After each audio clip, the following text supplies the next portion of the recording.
नमस्कार, आपके साथ मैं हूं नलिनी पांडे। उत्तराखंड निकाय चुनाव के लिए काउंटिंग का दिन भी पास आ गया है और कल सुबह वोटिंग होगी। सुबह 8 बजे से सभी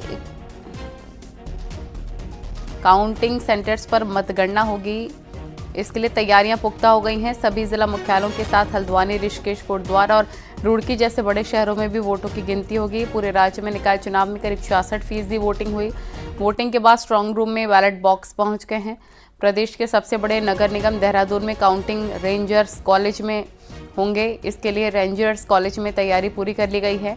स्ट्रांग रूम की सुरक्षा के भी कड़े इंतजाम हैं। आमतौर पर इलेक्शन काउंटिंग स्पोर्ट्स कॉलेज में थी, लेकिन 28 जनवरी से राष्ट्रीय खेल और प्रधानमंत्री के दौरे को देखते हुए काउंटिंग रेंजर्स कॉलेज में होंगी, जो कि शहर के बीचों बीच है।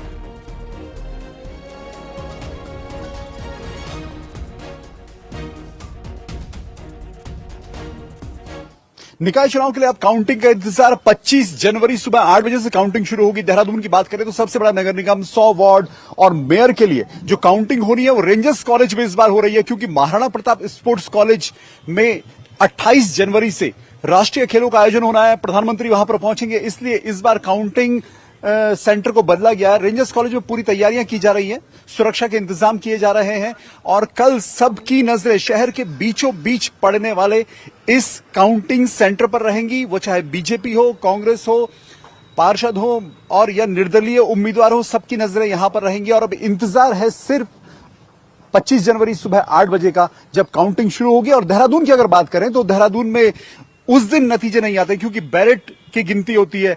तो 26 जनवरी की सुबह तक उम्मीद की जा रही है कि देहरादून को पता लगेगा कि उसका अगला मेयर कौन होगा और 100 वार्ड में कितने वार्ड बीजेपी जीतती है, कितने कांग्रेस और कितने निर्दलीय। कैमरा पर्सन संदीप नेगी के साथ दीपांकर भट्ट, न्यूज़ 18 देहरादून।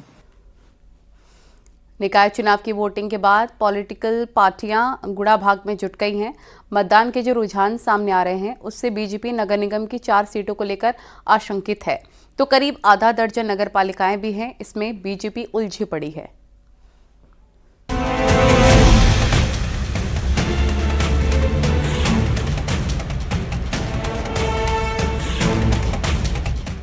शनिवार को होने वाली काउंटिंग से पहले मतदान को लेकर सियासी गुणा भाग जारी है।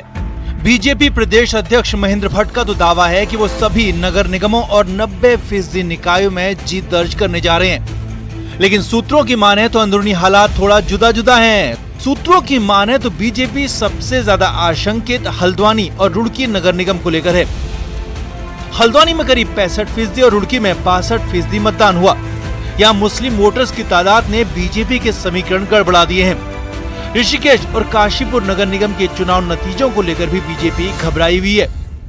मैं कह सकता हूँ भारतीय जनता पार्टी इस बात को मुझे कह रहे थे कि नगर निगम हो चाहे पालिकाएं हो, भारतीय जनता पार्टी पिछले बार का रिकॉर्ड तोड़ेगी और हम 11 के 11 निगम जीतने वाले हैं और 90% ज्यादा पालिका पंचायत में भारतीय जनता पार्टी के प्रत्याशी चुनाव जीतेगी। ये ठीक है कि जो चुनाव होता है तो बहुत से स्थानीय समीकरण होते हैं जिन विषयों पर लोगों का अपना दृष्टिकोण होता है, लेकिन जब व्यक्ति मतदान करने जाता है तो मतदान करते समय फिर विचार विकास का ही रहता है। सिर्फ नगर निगम ही नहीं बल्कि कुछ नगर पालिकाओं में भी बीजेपी के समीकरण उनके मुताबिक फिट नहीं बैठ रहे।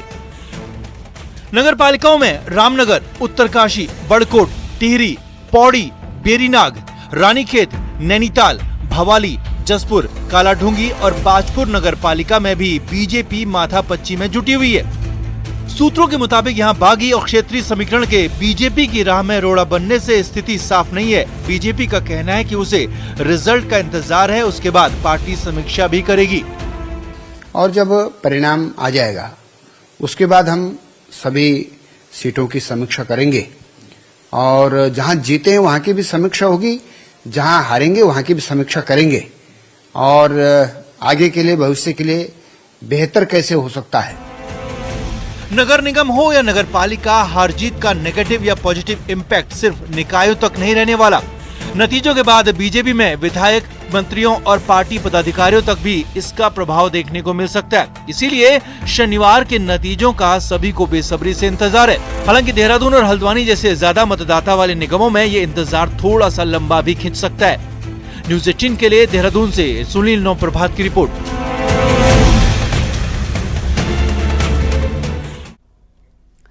निकाय चुनाव का मतदान पूरा होने के बाद हार जीत को लेकर चर्चाओं का बाजार गर्म है। ऐसे में इस बार सबकी निगाहें अल्मोड़ा और पिथौरागढ़ नगर निगम पर भी लगी हैं। पहाड़ के ये दोनों नगर निगम पहली बार वजूद में आए हैं। यही नहीं, इन दोनों निगमों में दिग्गजों की साख भी जुड़ी हुई है।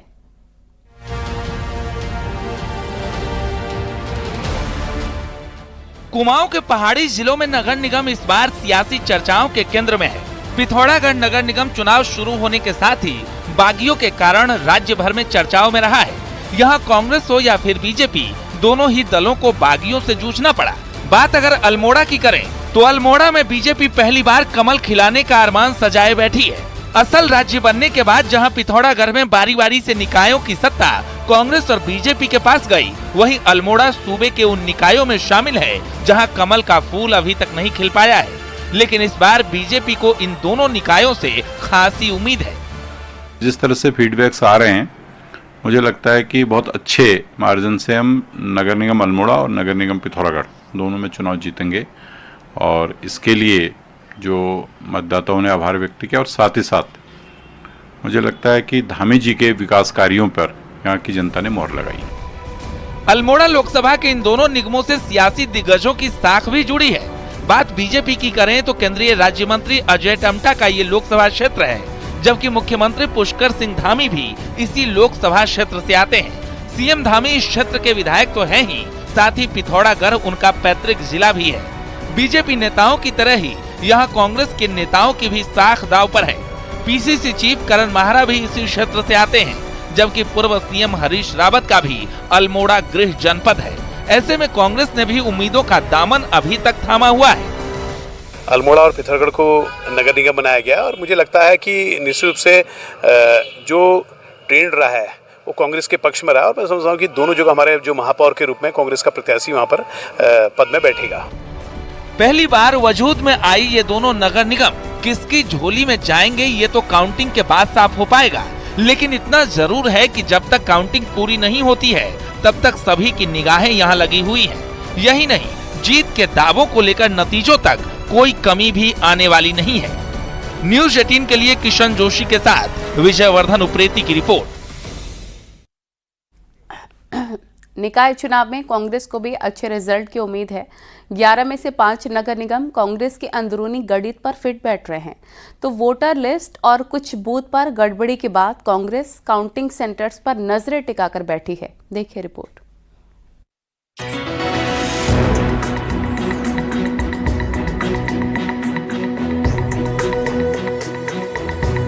दो 2027 विधानसभा चुनाव से पहले पब्लिक के दिल में क्या है, इसका पता शनिवार को निकाय चुनाव के रिजल्ट से लग जाएगा।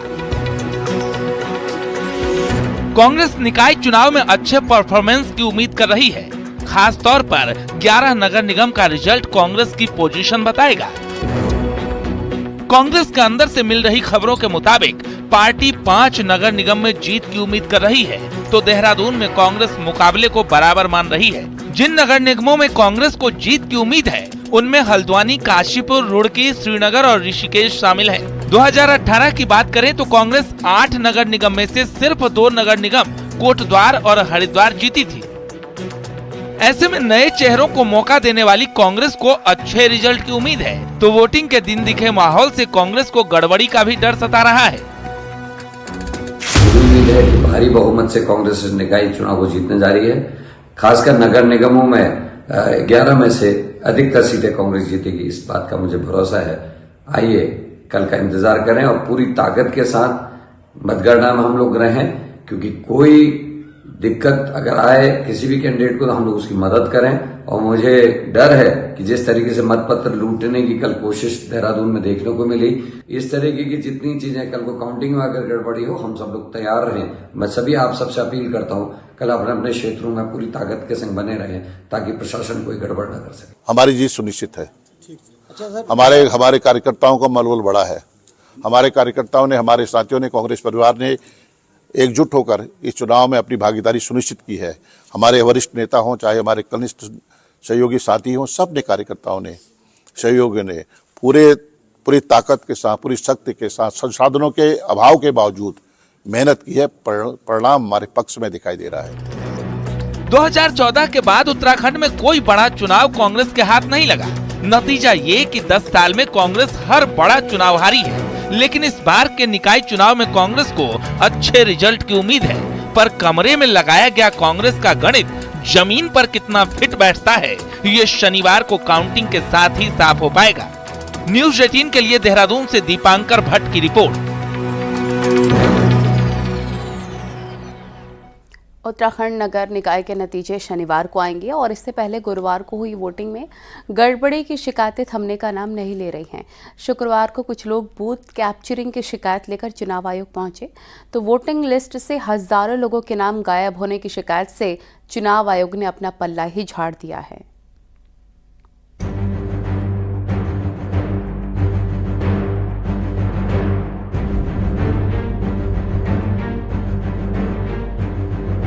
क्या जो कैंडिडेट खुद थी वो और उनकी बेटी मतदान पेटी उठाकर भागने लगी, तो इस चीज़ का सबने विरोध किया। जितने क्षेत्र के हमारे लोग थे मेरे साथ, उन लोगों ने सबने विरोध किया तो पेटी लेके भागने लगे और जो पीठा सिंह थे फिर वो लोग पेटी लेके निकल गए। वो लोग ये है देहरादून नगर निगम के लिए कांग्रेस की पार्षद प्रत्याशी पायल अरोड़ा बहल, जो शुक्रवार को मत पेटी लूटे जाने का वीडियो लेकर चुनाव आयोग पहुंची थी। बैलेट पेपर चोरी से ले रहे ये।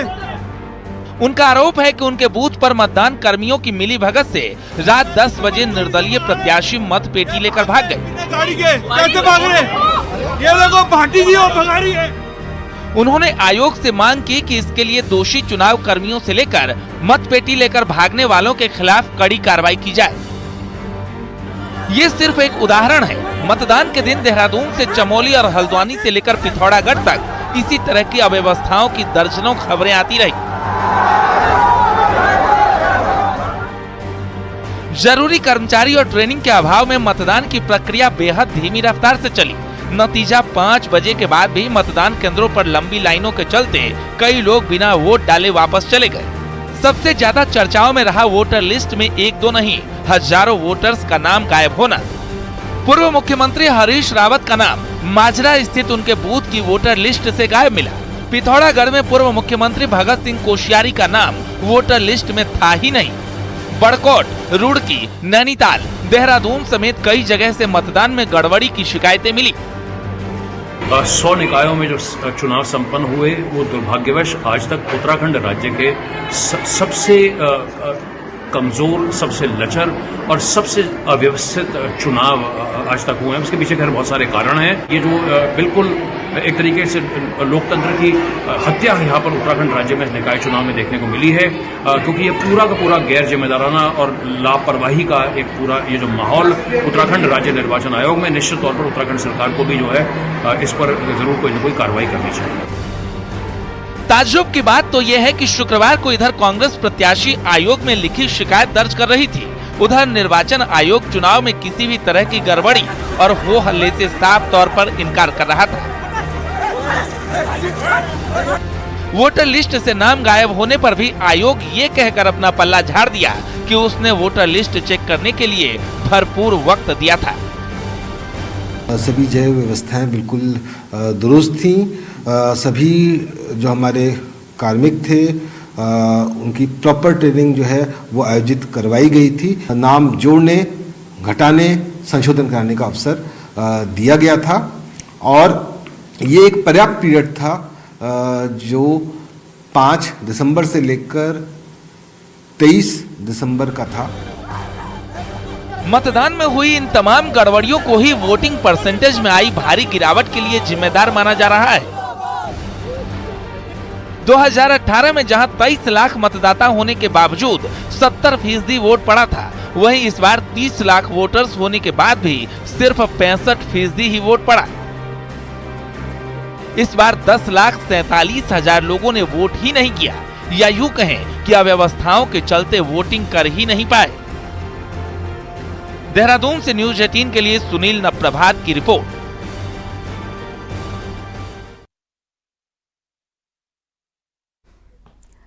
दिल्ली चुनाव में स्टार प्रचारक उत्तराखंड के मुख्यमंत्री धामी का तूफानी प्रचार जारी है। आज सीएम धामी ने पटेल नगर विधानसभा में जनसभा की और बीजेपी को वोट देने की अपील की। पटेल नगर में बीजेपी प्रत्याशी राजकुमार आनंद के समर्थन में सीएम धामी ने जनसभा की। पटेल नगर में बड़ी संख्या में उत्तराखंडी वोटर रहते हैं और उत्तराखंडी वोटर्स में सीएम धामी का गहरा प्रभाव है। सीएम धामी ने कहा कि दिल्ली की सरकार ने देश की राजधानी को बर्बाद कर दिया और अब बीजेपी की सरकार दिल्ली में बनना तय है। सीएम धामी की जनसभा में बड़ी संख्या में लोग उमड़े। आपदा की सरकार ने 2800 करोड़ रुपए का शराब घोटाला किया है और ये घोटाला सामने ना आए इसलिए इन्होंने ऑडिट भी नहीं होने दिया। चोरी और ऊपर से सीना जोरी भाइयों बहनों।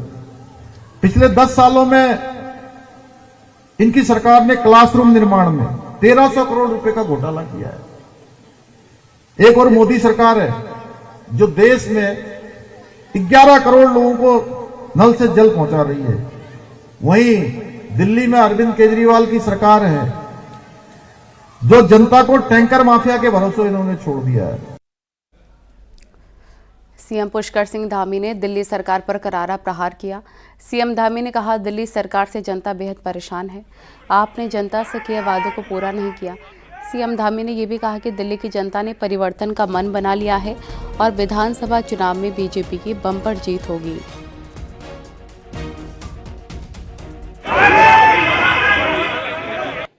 दिल्ली की यमुना जी को स्वच्छ बनाएंगे, लेकिन ये सब वायदे उन्होंने पूरे नहीं किए हैं और लोगों को लगता है कि भाई 10 सालों में जो दिल्ली का विकास होना चाहिए था वो नहीं हुआ है।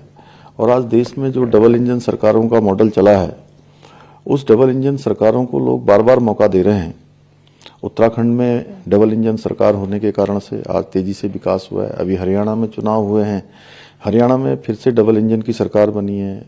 महाराष्ट्र में चुनाव हुए हैं, वहाँ डबल इंजन की सरकार बनी है। तो हर जगह डबल इंजन की सरकार बन रही है।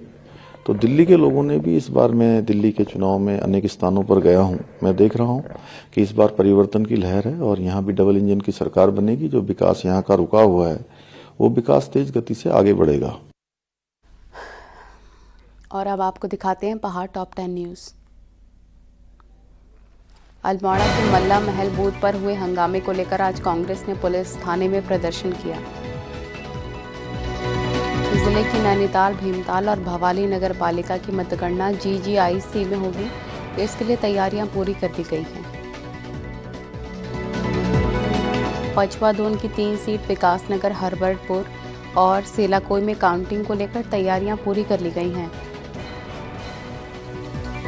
रुड़की में 1 नगर निगम, 1 नगर पालिका और 8 नगर पंचायत के लिए काउंटिंग होगी। इसके लिए सुरक्षा चाक चौबंद है।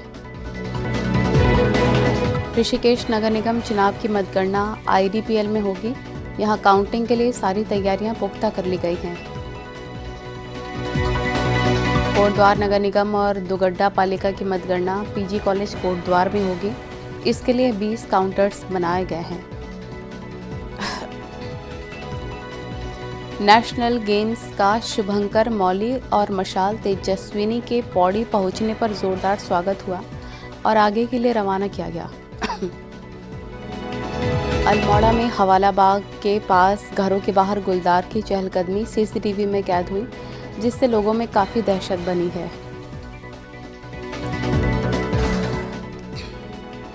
उत्तराखंड में भूकंप के झटके महसूस किए जाने के बाद लोग घरों से बाहर निकले। लोगों में दिखी दहशत। कोटद्वार पौड़ी हाईवे पर कार बेकाबू होकर खाई में गिरी। हादसे में 3 लोग गंभीर रूप से घायल।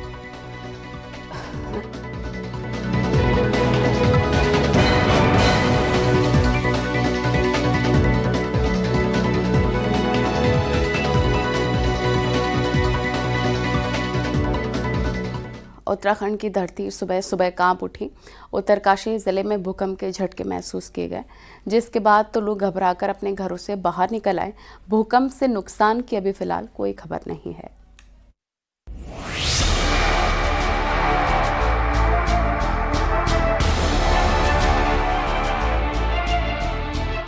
सुबह के वक्त धरती डोली तो कड़ाके की सर्दी में लोग अपने घरों से बाहर भागे। हर चेहरा दहशत से भरा हुआ था। एक अनजान खतरा सताए जा रहा था। उत्तरकाशी में जब सुबह लोगों की नींद जागी तो थोड़ी ही देर में धरती में कंपन शुरू हो गई। भूकंप से धरती हिल रही थी। इसके बाद तो सब अपनी जान बचाकर बाहर निकल गए। उत्तरकाशी में एक नहीं, दो नहीं, बल्कि 3 भूकंप के झटके महसूस किए गए। सुबह 7:42 पर पहला भूकंप का झटका आया। इसके आधे घंटे के बाद 8:19 में दूसरी बार धरती हिली। इसके बाद तीसरा झटका महसूस हुआ। पहली बार जब भूकंप आया तो रिक्टर स्केल पर उसकी तीव्रता 2.7 थी। वहीं दूसरे झटके की तीव्रता 3.5 रही। भूकंप का केंद्र उत्तरकाशी का भटवाड़ी था और इसकी गहराई 5 किलोमीटर बताई गई। 42 पे हमें महसूस हुआ, फिर उसके बाद हम थोड़ा नॉर्मल हो गए थे, लेकिन थोड़ी देर बाद इतने ज़्यादा भूकंप आए, सिर्फ तीन झटके सीधे एक साथ महसूस हुए पूरे, बहुत ज़्यादा। अब पूरे डरे हुए हैं, अभी देखते हैं क्या कैसे हालात है जनपद में। बहुत ज़्यादा डरे हुए हैं सभी बाहर निकल गए, पूरे बड़ी दिक्कत हो रही है। गनीमत रही कि इस भूकंप में कोई नुकसान नहीं हुआ, लेकिन बार बार धरती के हिलने से लोग खौफज़दा है। साल 1991 में उत्तरकाशी में भयानक भूकंप आया था। भूकंप में यहाँ 700 से ज्यादा लोगों की जान चली गई थी। सैकड़ों आशियाने भी तबाह हो गई थी। वो त्रासदी आज भी लोगों के जहन में है। उत्तरकाशी भूकंप के लिहाज से बेहद ही संवेदनशील इलाका माना जाता है और अक्सर भूकंप का खतरा बना रहता है। अब जानते हैं भूकंप क्यों आता है। हमारी पृथ्वी टेक्टोनिक प्लेटों पर है। पृथ्वी के नीचे तरल पदार्थ लावा है। टेक्टोनिक प्लेट्स तैरती रहती हैं और कई बार आपस में टकराती हैं। वहीं दबाव पड़ने से टूट जाती हैं।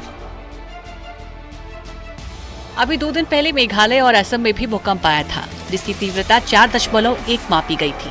वहां लोगों को सतर्क रहने की सलाह दी गई है। उत्तरकाशी से बलबीर परमार के साथ ब्यूरो रिपोर्ट, न्यूज़ 18। नैनीताल में 26 जनवरी की परेड की तैयारियां पूरी हो गई हैं।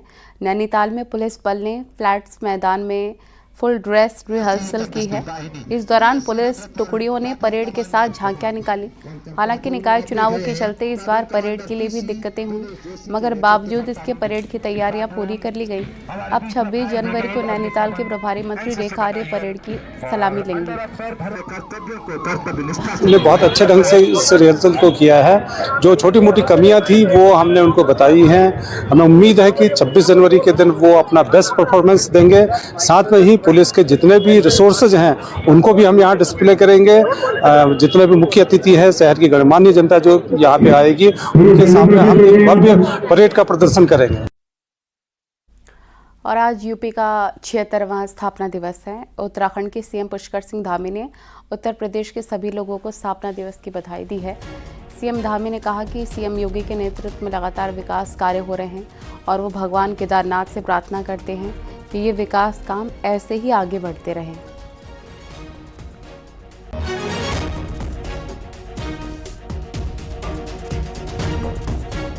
खबरें जारी हैं, रुकेंगे छोटे से ब्रेक के लिए।